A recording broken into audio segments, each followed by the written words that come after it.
1, 2, 3, come on!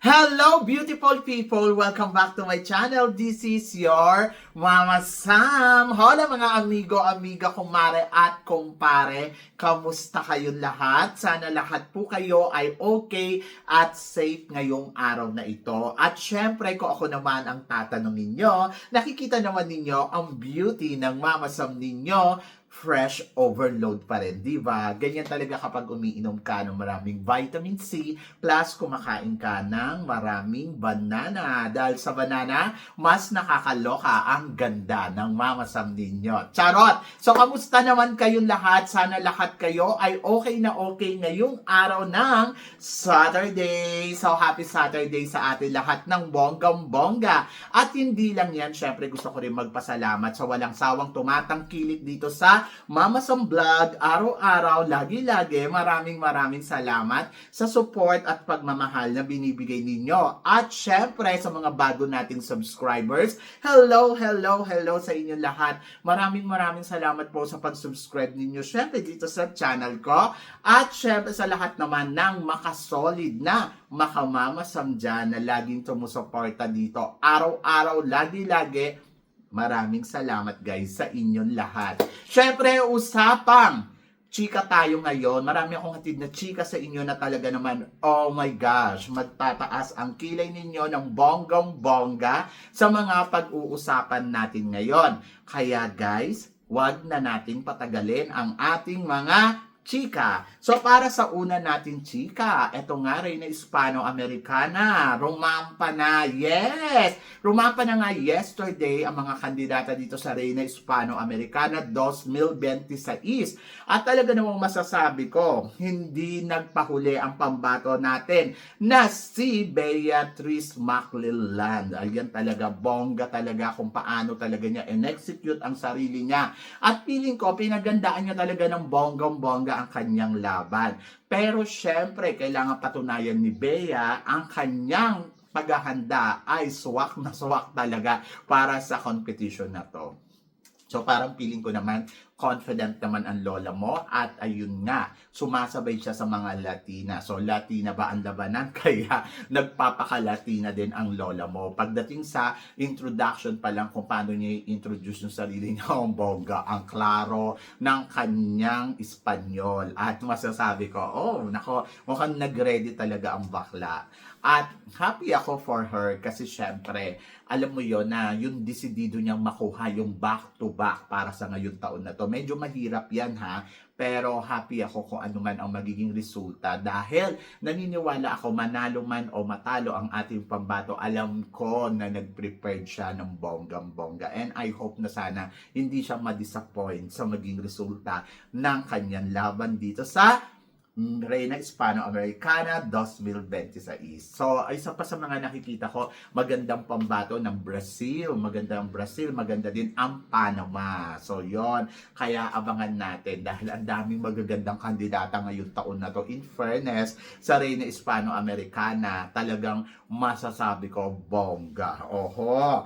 At para naman sa sumunod natin, chika, syempre, eto nga pinag-uusapan, bagong Miss Universe from Venezuela. Tingin mo, Mama Sam, malakas ba ang laban niya? Well. Ang masasabi ko talaga naman, ngayon pa lang nararamdaman ko, oh my gosh, kung ang Venezuela nung nakaraang 2 taon ay pumalo sa top 5, yung first ay naging 4th runner-up, at nung nakaraang taon naman ay nag-2nd runner-up. Tama ba?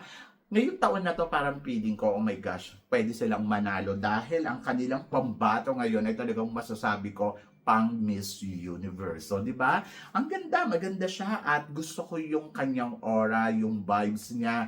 Parang ang lakas maka Miss Universe. But syempre, abangan natin kung ano ang paghahandang gagawin niya para sa laban niya sa Miss Universe at kung sino kaya ang makakatapat niyang pambato natin, di ba? So, parang feeling ko magandang pantapat sa kanya, si Nicole Borromeo. Ganon. Kasi parang ganon yung vibes di ba? So, yon. But, good luck! So, yon. At ito nga, pinag-uusapan nga, malapit na daw ang Valentine's Day. Yes! So, ano ba? May mga ka-dates na ba kayo? Siyempre, ako may forever new lang ang ka-date ko. And ito nga, sabing ganon. Kung bibigyan ka daw ng pagkakataon, na makadate ang isa sa mga lalaking to, sino ang pipiliin mo? Si Kenneth Marcelino or si Kurt Aguilar? Parehas first runner-up sa international pageant na ginanap dito sa Bangkok, Thailand. Well, ang pipiliin ko sa kanila, sino bang gusto ko makadate? I think I go for Kenneth Marcelino kung ako. Kasi parang feeling ko si Kenneth Marcelino, alam mo yun, yung personality niya saka yung personality ko, swak na swak. Kasi nakasama ko na silang dalawa pareho. Si Kurt medyo parang, alam mo yun, yung parang introvert yung dating, tahimik lang, kung ano yung tanong, yun yung sagot. Hindi siya yung machika. Pero kasi, ito kasi si Kenneth Marcelino, yung alam mo yun, yung parang buong araw kayong magsama, mag-i-enjoy ka talaga sa kanya kasi makuda talaga to. At yung hindi ka mabuboard, marami siyang kwento, marami kayong pag-uusapan, at syempre bongga, di ba? Sus ko yun. So, I love Kenneth Marcelino. I love Kurt Aguilar, So, yan. And of course, kayo, sino ang pipiliin ninyo? Comment below. So, at para naman sa sumunod natin, chika, eto nga, malapit na ang Miss Universe. Ipakilala sa atin ang official candidates. So, si Adele May Marshall ng Muntinlupa. Tingin daw ba natin, magiging malakas kaya ang laban niya ngayong taon na to dito sa Miss Universe Philippines? Well, ang chika ko dyan ay bongga. Yes! Nabobonggahan ako sa beauty niya. Pero syempre, hindi lang naman to beauty. Kailangan din may paghahanda ka talagang ginagawa. Ngayon, kung talagang naghahanda siya at willing siya na isacrifice yung lahat para makuha lang yung corona ng Miss Universe Philippines, ay nako, magiging malakas yung laban niya. Pero kung wala naman siyang gagawin at easy-easy lang siya, ay masasabi ko na good luck. Kasi marami kasi akong mga na-experience na magaganda sila pero wala naman silang pasabog, wala silang eksena. So natatabunan sila ng ibang kandidata na hindi ganun kagandahan pero alam mo na may ibubuga. But ayun nga, looking forward nga ako kung ano ang magiging eksena ni Miss Muntinlupa dito sa labanan ng Miss Universe Philippines ngayong taon na to. Kaya masasabi ko lang sa kanya, good luck! So yan, good luck dahil yun lang naman yung pwede mong sabihin. At tignan natin kung ano ang magiging arangkada niya, di ba? So yun, so wish all the best para kay Miss Muntinlupa. At para naman sa sumunod natin, chika, pambato natin sa Universal Woman. Ito nga, Diyos ko, mag-sandwich win kaya ang Pilipinas. Sandwich kasi nanalo tayo, tapos sumunod yung another country, and then tayo uli kaya. Ganon. Ako parang feeling ko, kung gagalingan syempre, ni New York, 'di ba? Taga New York siya ibig sabihin, magaling siya kumuda. So, marunong siya sa com skills. And then, kung i-represent niya ng maigi yung sarili niya, ibig sabihin, kung maghahanda siya, ay mananalo tayo ng sandwich win dito sa Universal Woman. And then, ako, looking forward ako sa preparasyon niya, sa transformation, at kung paano niya ipapanalo ang corona ng Universal Woman ngayong taon na to. So, good luck. And then, siguro yung natitira niyang panahon sa paghihintay ng pageant niya, i-prepare niya ang sarili niya na, alam mo yon, i-prepare niya ang sarili niya ng maging bongga.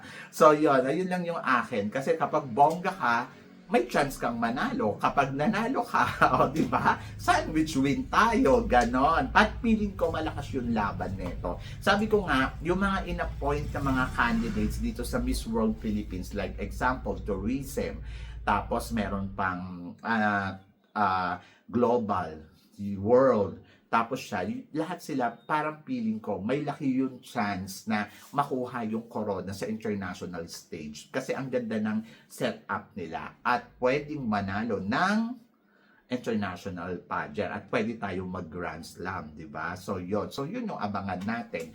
Sa ngayon, ang masasabi lang natin ay good luck at laban. Diba? So, yan! Ay nako, I'm so excited. Excited ako dahil naniniwala ako na malalakas yung laban nila. At kahit itong si Marisa Delgado ba, malakas talaga yung laban niya sa Universal Woman. So, yon, good luck talaga sa kanila. Wish all the best. At ito na nga ang sumunod nating chika. Ito nga, saan daw gagawin ang Miss World? So, tingin ko daw ba, Thailand, El Salvador, Malaysia, or Philippines? Oh my God, I'm so excited kasi syempre, isa sa ang Pilipinas na pinagpipilian ni Madam Julia. Pero sabi kasi ni Madam Julia, hindi pa siya pumipirma ng kontrata. Ngayon, kung gagawin ang Miss World sa Pilipinas, ay bongga to. Kahit nga dito sa Thailand, gusto ko din eh. Pero kasi 'di ba, eto si Mr. Arnold gusto niyang gawin ang Miss Universe sa Pilipinas. Eh kung may budget sila para doon, eh bakit hindi na lang nila budgetan ang Miss World, o 'di ba? So parang feeling ko maganda tong panghingkayat para sa ating turismo. At naririnig ko nga kay Madam Julia, it's a good for tourism ha. So kaya nafi-feel ko na parang baka dito nila pinaplano gawin yung Miss World ngayong taon na to. But medyo malayo pa sa katotohanan. Kumbaga parang siguro nasa 40 or 50%. But sa Thailand, wala naman ako naririnig na gusto niyang gawin dito kasi hindi naman sila pupunta dito para mag-meeting. But siguro consider din. Pero yung El Salvador, ayun nga naririnig ko na mukhang doon. Sa Malaysia, nagmi-meeting sila. So, tignan natin kung mapipili nga ang bansa natin ngayong taon na to mag-host country ng Miss World. O, di ba? And I'm so excited. Kayo ba excited ba kayo? Dapat ma-excite kayo dyan. Kasi Miss World yan. O, di ba? Diyos ko, nakakaloka. Pero ito ang mas nakakaloka. Back to back natin sa Power of Beauty, remarkable sa Miss Intercontinental. Yes, remarkable nga ang naging performance ng dalawang Pilipina beauty queens natin na magkasunod nakuha ang Power of Beauty. So yon, at talaga namang masasabi ko, tayo pa lang ang nakagawa sa history ng Miss Intercontinental na nag-back-to-back tayo sa Power of Beauty. So, I'm happy kasi parang nire-recognize nila kung gaano kaganda talaga ang gandang Pinay. Tapos, alam mo yon na parang masasabi ko, ang galing talaga ng Pinay, no? So, yon. But eto nga, usap-usapan, kung sakali daw sasali daw sa pageant uli ang dalawang Power of Beauty na tinanghal sa Miss Intercontinental, saan daw pageant pwede?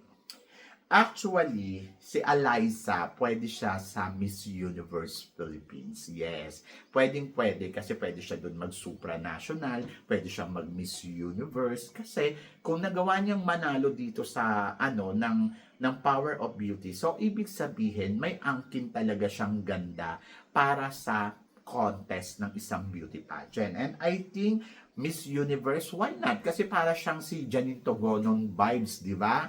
So, bakit hindi? Go, go, go. And then, kung si Lara Duta nga, di ba? Nanalo Miss Intercontinental, tapos the following year, nanalo siya ng Miss Universe. At kung kaya niyang gawin yun, from Mucha to Universe rather, why not? And then, pagdating naman dito kay Christina, di ba? Si Christina, yung this year, parang feeling ko, binibining Pilipinas kasi pwede siya sa Miss International. Kung Miss International yung lalabanan niya, I think swak na swak yung beauty niya.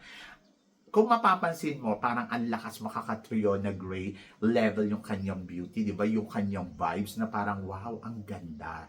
Pero syempre, depende yan sa personality niya, depende sa yung performance niya, and then ang nakikita ko sa kanya, ang lakas maka-Miss International, di ba? So yon, so ako para sa akin si Eliza Universe at ito naman si Christina ay sa Binibining Pilipinas. Pero ikaw ang tatanungin ko, saan mo sila gustong sumali? I-comment mo yan. So yan! At para naman sa sumunod natin, chika, new format sa Miss Universe Philippines. Ito na nga. So, in-announce na nila na magkakaroon nga ng bagong format ang competition ngayong taon na to dito sa Miss Universe Philippines.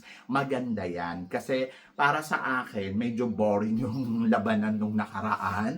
Di ba? Yung mga past year natin na parang parang ang bagal ng proseso. Oho, nababagalan ako. Parang 3 buwan yung hinihintay ng mga candidates tapos ang kanilang coronation, doon lang palang magbabakbakan. So, mas maganda din kung magkakaroon ng mga bagong format at kung aayusin nila kung paano talaga kukuha ng winners ng bagong Miss Universe Philippines. Ako mas gusto ko na sana yung proseso ipakita ng maayos sa atin, di ba? Ang dami-dami nilang eksena, dami-dami nilang event, pero hindi ko alam kung para saan yun. So, dapat magkaroon talaga ng bakbakan na, alam mo yon na parang makita natin yung galing, makita natin yung kung sino talaga magpe-penetrate, at kung sinong kakabog na bagong Miss Universe, di ba? So, yon. So, sana din wag masyadong mahaba yung panahon na hinihintay natin. Kung parang ang feeling nila, magpapakilala sila ng candidates ngayong February 16 na. So sana next month may coronation na para matapos na, di ba? Hindi yung ang haba-haba, wala naman pa yung ginagawa yung mga candidates nga. Oh, so yon. So mas gusto ko na sana hanggang sa tawag dito, hanggang sa 1 buwan or April, first week ng April, pwede din naman. Huwag nang patagalin ng 3 buwan. Tapos wala naman kasi kawawa yung mga candidates. Yung iba nagtatrabaho, tapos nawawalan ng budget, tumitira sa Maynila ng sobrang tagal, tapos nahihirapan makipagsabayan, di ba? Kung ang pageant nila ay parang, sige, ganito gagawin natin, edi ayun na, total, mag-a-announce na sila. So, ano pang hihintayin? Pahabain ng sobrang tagal. So, yun. So, medyo kasi nakaka-bored. Maghintay na parang every week. Anong gagawin? Every week, photo shoot, photo ganito. So, mas maganda na itodo na nila. Itodo na nila sa, bakit naman ang Miss Grand, di ba? 25 days. Start sila ng March 1, matatapos ng 25 kasi nakalatag na lahat. So siguro naman napagplanuhan na nila kung ano ang mga gagawin nila, di ba? Diyos ko, bakit kailangan papatagalin ng bongga-bongga? Ayun, alam naman na nila magmamahal na araw. Di tapusin na ang bago magmahal na araw, tapos na ang pageant, ganon. Tama na sa akin, para sa akin yung 1 month. Masyadong mahaba yung 3 buwan tapos wala namang ginagawa, tapos kawawa yung mga girls sa paghihintay kasi nagtatrabaho din yung iba, di ba? So I'm so excited kung anong format na gagawin nila ngayon sa pagkuha nila ng bagong Miss Universe title, and then looking forward ako kung sino ang magiging mga bagong reyna ngayong taon na to. Maraming magagaling, maraming malalakas, at naniniwala ako na maraming kakabog ngayong taon na to. So yan, kung nakaraan taon ay naka-top 5 tayo sa mga pageant, ngayon ay baka mag-uwi na tayo ng corona mula sa malalaking pageant katulad ng Miss Universe, Miss World, Miss International, diba? Para magiging time for the Philippines na. So, yon. So, kayo guys, ano guys ang masasabi ninyo dito sa mga pinag-uusapan natin ngayon? So, please comment below para at least malaman ko naman kung ano naman ang chika mo dito sa mga tinatalakay natin. Syempre, maraming salamat po sa inyong lahat sa support at pagmamahal na binibigay ninyo syempre dito sa channel ko. At sa mga hindi pa nakaka-subscribe, please don't forget to click like and subscribe my channel. At i-click nyo na rin po ang notification bell to more updated syempre sa aking mga chika. Sabi ng ganon, always keep smiling and laban lang. So guys, hanggang dito na lang. Hanggang sa muli nating chikahan. See you tomorrow. Thank you guys. Thank you.